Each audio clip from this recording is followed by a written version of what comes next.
Israeli बलों को जिस तरह से गाजा में हमास लड़ाके नाको चने चबवा रहे हैं, वैसा ही नजारा उत्तरी इजरायली बॉर्डर और उनके आसपास देखने को मिल रहा है, जहां लेबनान के हिजबुल्लाह आतंकी संगठन इजरायली बलों पर काल बनकर कहर बनकर टूट रहे हैं। लड़ाकों की ओर से हर दिन इजरायली बलों के ठिकानों और सैन्य बलों पर ऑपरेशन की नई सीरीज शुरू हो रही है। अपने एडवांस हथियारों के बूते इजरायली सेना की मुश्किलें खड़ी करने वाले हिजबुल्लाह लड़ाके हावी हैं।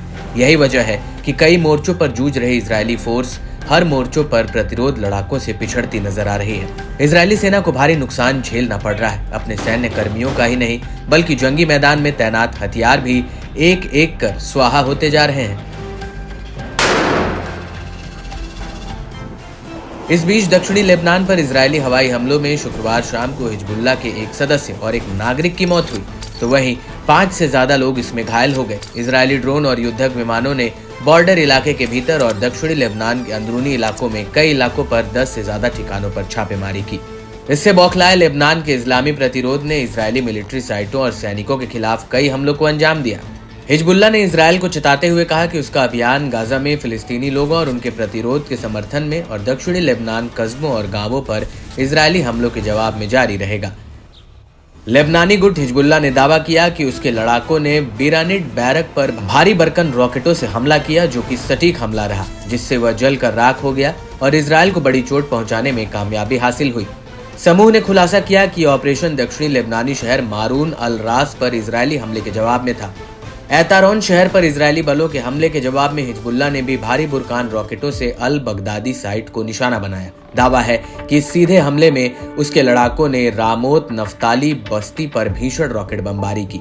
बाद में पुष्टि की कि उसके लड़ाकों ने अलजोरा बेस में आयरन डोम लॉन्चरों को निशाना बनाकर ड्रोन हमलों का इस्तेमाल कर हवाई हमले किए।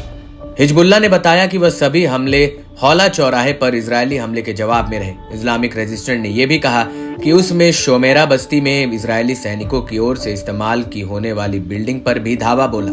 इसमें कहा गया कि यह हमला मारून अल रास पर इजरायली आक्रमण के जवाब में था। इतना ही नहीं, हिजबुल्लाह लड़ाकों की इजरायली बलों पर जारी पलटवार की सीरीज में दावा किया गया कि लड़ाकों ने मयान बारूक साइट पर रॉकेट और तोपखाने के गोले दागे और सीधा हमला किया। इतना ही नहीं, प्रतिरोधी सेनानियों ने रॉकेटों से कब्जे वाले लेबनानी कफर चौबा हिल्स में अल रामथा साइट को निशाना बनाया, जिससे सटीक निशाने लगे।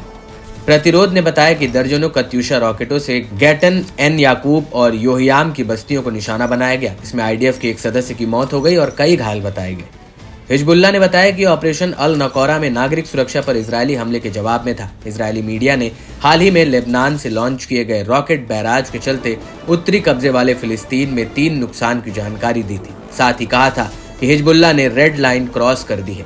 पश्चिमी अल जलील में खाली नहीं की गई बस्तियों की ओर लगभग 100 रॉकेट लॉन्च किए गए।